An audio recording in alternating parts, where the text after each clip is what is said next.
Yo les amis, Salut la team. j'espère que vous êtes au taquet. Dans cette vidéo, on va vous présenter les différents services d'UpMed. Donc c'est une chaîne YouTube pour les corrections de physique, une chaîne Insta pour des conseils le long de l'année, une classe Quizlet pour vos révisions de SMB et un site upmed.ch pour vous aider dans les QCM et avec des statistiques. C'est ludique, c'est interactif.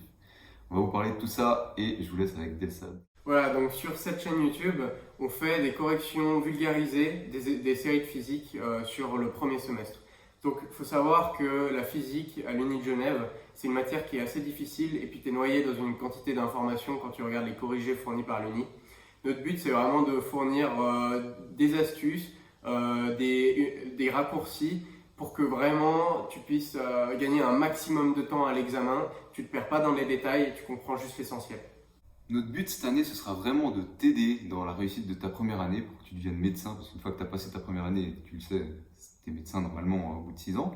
Et pour ce faire, on va te donner l'accès à la classe Quizlet que j'ai créée quand j'étais en première année. Ça m'a beaucoup aidé. Et j'ai travaillé cette classe avec la méthode DJ. Donc si tu connais pas cette méthode, tu t'inquiètes pas, moi je la connaissais pas non plus. Elle est détaillée sur notre compte Instagram et on va détailler aussi au fur et à mesure de l'année d'autres méthodes, des petites astuces et puis aussi beaucoup de la motivation parce que c'est un marathon la première année et il va falloir rester motivé tout le long. Alors maintenant, on va vous présenter le service upmed.ch. Qu'est-ce que c'est? C'est une plateforme de réponse de QCM en ligne qu'on a créée pendant tout l'été.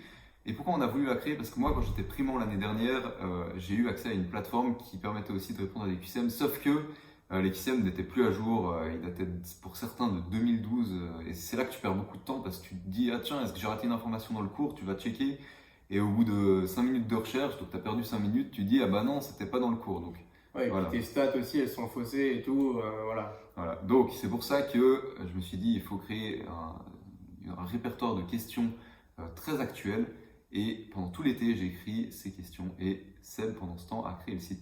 Voilà, c'est ça. Donc, je me suis occupé de tout le design du site et puis aussi faire en sorte que le site soit le plus rapide possible et que ce soit intuitif pour toi. Tu as aussi, donc ça c'est un peu la nouveauté, tu as accès à des statistiques, donc tu as des courbes sur tes performances et tout qui t'aident à rester motivé au cours de l'année. Et puis tu peux même te comparer aux autres. Ça, tu peux choisir de le désactiver si ça te stresse trop. Si tu l'actives, du coup, tu peux te situer par rapport aux autres personnes pour certaines questions, etc. On va te montrer ça tout de suite. Et puis, tu verras, tu gardes vraiment le fil de ton apprentissage. Voilà, donc ça c'est ce à quoi devrait ressembler ta page d'accueil après quelques mois sur la plateforme. Donc tu as par exemple un graphe sur l'évolution de ton score par rapport au temps. Tu as aussi ta moyenne, ton score moyen, et tu peux te comparer aux autres. Tu as aussi des graphes sur les cours de manière un peu plus détaillée, dans quel cours est-ce que tu es moins doué pour le premier et le second semestre. Si tu souhaites désactiver toutes les courbes en bleu, c'est-à-dire les courbes où tu peux te comparer aux autres, tu peux désactiver ou activer le mode stat là-haut. Donc ça, c'est la page où tu peux créer un QCM. Donc tu peux par exemple sélectionner chapitre par chapitre ce que tu veux avoir dans ton QCM. Tu peux aussi sélectionner le cours d'un coup, comme ça. Voilà, une fois que tu as choisi tes chapitres, tu peux aller dans paramètres et sélectionner le nombre de questions qu'il y aura dans ton QCM. Je vais en prendre par exemple 40. Voilà, je vais continuer, créer le QCM. Voilà. Donc le premier truc que je peux faire, c'est par exemple modifier le nom du QCM, mon quiz. Comme ça, après, tu t'y retrouves mieux dans l'historique des QCM, si tu as envie, quoi. Et puis, je vais répondre à une question. Donc là, on est tombé sur une question de type K. Donc, je n'y connais absolument rien. Ça, c'est Seb qui connaît. Voilà, je vais répondre aléatoirement à la question. Et puis, les 3 dernières, j'ai eu juste. On le voit avec le cadre vert. Et puis, la première, j'ai pas eu juste. Donc ça, c'est la page où tu vois tous les QCM du dimanche. Donc, quand c'est l'heure du QCM, tu peux préparer le QCM. Et dès que ça marque commencer, voilà, tu peux commencer le QCM. Et là, la résolution, elle se fait comme d'habitude.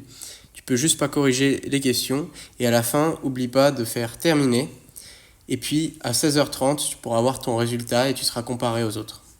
Voilà, et donc par rapport à la qualité des questions, il faut savoir qu'elles sont relues par 3 étudiants qui sont des redoublants. Donc ils connaissent déjà un peu le sujet, le contenu et tout. Et puis de base, de toute façon, Seb c'est un peu un génie. Donc non, mais c'est aussi pour ça que j'ai insisté pour mettre les points un peu sur le site.